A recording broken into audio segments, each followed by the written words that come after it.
ನನ್ನ ಮಗಳನ್ನು ನಗಿಸ್ತಾರೋ ಅವರಿಗೆ ನನ್ನ ಮಗಳನ್ನ ಮದುವೆ ಮಾಡಿಕೊಡ್ತೀನಿ ಅಂತ ಹೇಳ್ತಾನೆ. ಸೊ ಇನ್ನೊಂದು ಷರತ್ತು ಹಾಕ್ತಾನೆ ರಾಜ. ಏನಂತ ಷರತ್ತು ಹಾಕ್ತಾನೆ ಅಂದರೆ, ಒಂದು ಹಣ್ಣಿನಿಂದ ನನ್ನ ಮಗಳನ್ನ ನಗಿಸ್ಬೇಕು. ಆ ಹಣ್ಣಿನಿಂದ ನನ್ನ ಮಗಳನ್ನ ನಗ್ಸೋಕ್ಕೆ ಯೋಗ್ಯತೆ ಇಲ್ಲ ಅಂದರೆ, ನಗಲಿಲ್ಲ ಅಂದರೆ ಅದೇ ಹಣ್ಣನ್ನು ತಗೊಂಡು ಸೈನಿಕರಿಗೆ ಹೇಳಿ ಬಗ್ಗಿಸಿ ಮುಕ್ಕಳಾಗಿ ಇಟ್ಟು ಕಳಿಸ್ತೀನಿ ಅಂತ ಹೇಳ್ತಾನಂತೆ. ನೋವಾಗಲ್ಲ ಗುರುಗಳೇ? ನೋವಾಗುತ್ತೋ ಬಿಡುತ್ತೋ ಅದು ಇನ್ನೊಂದು ಬಾಲ.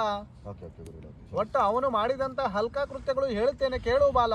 ಹೇಳಿ ಹೇಳಿ ಗುರುಗಳೇ. ನೀನ್ ಮೊಬೈಲ್ ಮುಕ್ಕಳಾಗಿ ಕುತ್ಕೋ ಬಾಲ. ಅವಾಗ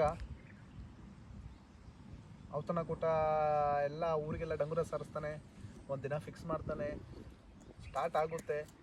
ಒಂದು ದೊಡ್ಡ ಸಿಂಹಾಸನದ ಮೇಲೆ ಮಗಳನ್ನ ಕೂಡಿಸ್ತಾನೆ. ಇನ್ನೊಂದು ಕಡೆ ಅವನು ಕೂತ್ಕೊಂಡಿರ್ತಾನೆ. ಬರ್ತಾರೆ ಒಬ್ಬೊಬ್ರು ಒಂದೊಂದು ರಾಜ್ಯದ ರಾಜರುಗಳು ಬರ್ತಾರೆ. ರಾಜರು ಅಂದ್ರೆ ರಾಜರ ಮಕ್ಕಳು ರಾಜರ ಸ್ಥಾನವನ್ನು ತನ್ನ ಮಕ್ಕಳಿಗೆ ಬಿಟ್ಟು ಕೊಟ್ಟಿದ್ದ ಅಂತಾರೆ. ಅವ್ರಿಗೂ ರಾಜರು ಅನ್ನುತ್ತಾರೆ. ಅವ್ರ ತುಣ್ಣೆ ಕುಡಿದವರು, ಬೇರೆ ತುಣ್ಣೆ ಕುಡಿದವರು, ಹಲ್ಕ ಸುಳ ಮಕ್ಕಳು, ಅಂತ ಸುಳ ಮಕ್ಕಳು, ಎಂತ ಸುಳ ಮಕ್ಕಳು ಬರ್ತಾರೆ. ಬರ್ತಾರೆ. ಫಸ್ಟಿಗೆ ಮೊದಲನೆಯದಾಗಿ ನಮ್ಮ ವೆಂಕಿ ಅಂತ ರಾಜ ಬರ್ತಾನೆ. ಯಾವ ದೇಶದ ರಾಜ ಗುರುಗಳೇ? ಅವನು ಕಾಪಾಲಿ ದೇಶದ ರಾಜ. ಅವನು ಕಾಪಾಲಿ ದೇಶದ ರಾಜ ವೆಂಕಿ ಅಂತ ಬರ್ತಾನೆ. ದ್ರಾಕ್ಷನ್ ತಗೊಂಬರ್ತಾನೆ.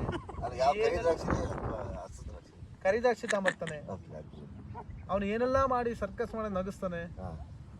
ಆ ಹುಚ್ಚಿದ್ರಾವೆ ಹುಡುಗಿ ನಗಿಯಲಿಲ್ಲ. ರಾಜ ಚಪ್ಪಾಳೆ ಹೊಡೆದ್ಬಿಟ್ಟು, ಯಾರಲ್ಲಿ ಈ ಅಯೋಗ್ಯನನ್ನು ನಗಿಸಲು ಆಗಲಿಲ್ಲ, ದ್ರಾಕ್ಷಿಯನ್ನು ತಗೊಂಡು ಬಗ್ಗಿಸಿ ಮುಖ ಇಟ್ಟು ಕಳಿಸಿ ಅಂತ ಹೇಳ್ತಾನೆ. ಫಸ್ಟ್ನೇದು ಹೋಗುತ್ತೆ. ಇನ್ನೊಬ್ಬ ಯಾರೋ ಬರ್ತಾನೆ.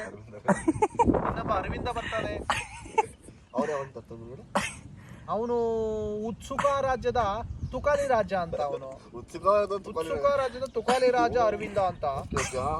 ಆ ಅರವಿಂದ ನಿಂಬೆಣ್ಣೆ ತಗೊಂಡ್ಬರ್ತಾನೆ. ಅವನು ಏನೆಲ್ಲ ಕೈ ಕಾಲು ಎತ್ತಿ ಏನೆಲ್ಲ ಸರ್ಕಸ್ ಮಾಡ್ತಾನೆ. ಆದ್ರೂ ನಗ್ಲಿಲ್ಲ. ಆದ್ರೂ ರಾಜರು ಏನ್ ಮಾಡ್ತಾರೆ, ತನ್ನ ಸೈನಿಕರಿಗೆ ಹೇಳಿ, ಯಾರಲ್ಲಿ ಕರ್ಕೊಂಡೋಗಿ ಮುಕ್ಕಳಗಿಟ್ಟು ಕಳಿಸಿ ನಿಂಬೆಣ್ಣಿನ ಅಂತ ಹೇಳ್ತಾರೆ. ನಿಂಬೆಣ್ಣು ಉರಿ ಆಗ್ತಲ್ಲ ಮುಕ್ಕಳವರಿಗೆ.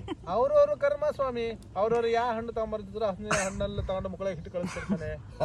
ಪಾಸ್ ಆದರೆ ಅವನ ಧರ್ಮ, ಫೇಲ್ ಆದರೆ ಅವನ ಕರ್ಮ ಸ್ವಾಮಿ. ಅದು ಅನುಭವಿಸ್ಬೇಕು. ಅದ್ಭುತವಾದ ಮಾತು, ಅದ್ಭುತವಾದ. ಎಲ್ಲ ಮುಗಿದೋಗುತ್ತೆ.